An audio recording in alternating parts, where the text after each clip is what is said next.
একটি পাত্রে আমি নিয়ে নিচ্ছি চালের গুঁড়া। আমি এই বাটির 2 বাটি চালের গুঁড়া এবং 1 বাটি ময়দা নিয়ে নিয়েছি। দিয়ে দিব পরিমাণ মতন লবণ এবং দিয়ে দিচ্ছি চিনি। চিনিটা আপনারা আপনাদের স্বাদ মতন দিবেন। আমি এখানে শুকনো চালের গুঁড়া নিয়েছি। চিনি দিয়ে আমি এখন হালকা গরম পানি দিয়ে গোলাটা তৈরি করব। আমি অল্প করে পানি দিয়ে দিচ্ছি এবং হাত দিয়ে মেখে নিচ্ছি। আসসালামু আলাইকুম, কেমন আছেন আপনারা সবাই? আশা করছি ভালো আছেন। আমিও আল্লাহর রহমতে ভালো আছি। তো আমি আজকে বানাবো তেল পিঠা। আমি যেভাবে তেল পিঠাটা বানাই ওইটাই আপনাদের সাথে শেয়ার করব আজকে। তো আমি পিঠার গোলাটা ভালো করে তৈরি করে নিচ্ছি।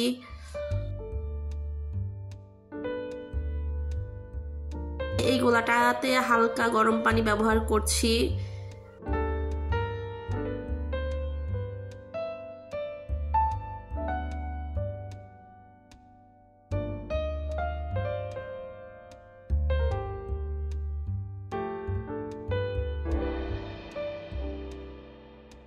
দেখুন গোলাটা রেডি হয়ে গিয়েছে। ঠিক এরকমের হবে, বেশি পাতলাও না বেশি ঘনও না।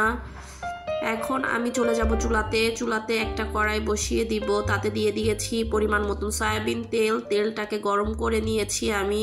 তেলটা গরম হয়ে গেলে এর মধ্যে আমি এরকম একটা চামচ দিয়ে পিঠাগুলো দিয়ে দিব।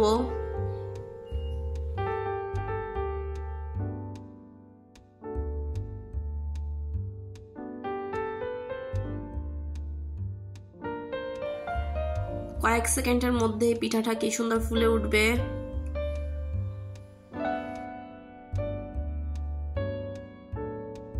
এখন সাইড দিয়ে আমি একটু তেল উপরে দিয়ে দিব। চামচের সাহায্যে তেলটা আমি দিয়ে দিচ্ছি।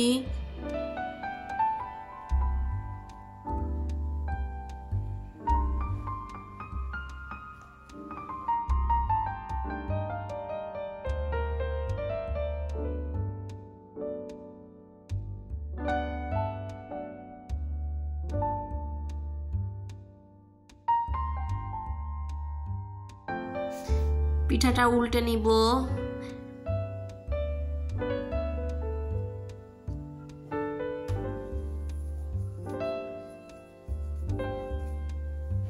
উল্টে পাল্টে দুনো পাশ ভেজে নিব। ভাজা হয়ে গেলে আমি এরকম একটা ছাঁকনির সাহায্যে তুলে নিব।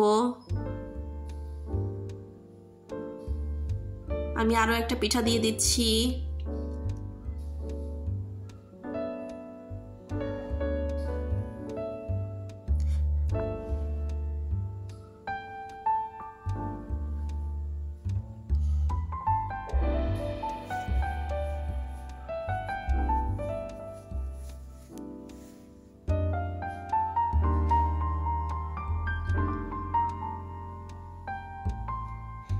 আমি একইভাবে সব পিঠাগুলো ভেজে নিব।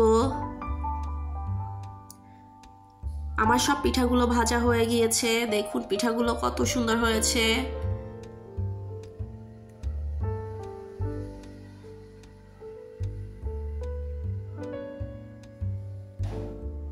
আমার ভিডিওটি যদি আপনাদের ভালো লেগে থাকে তাহলে লাইক, কমেন্ট এবং শেয়ার করবেন।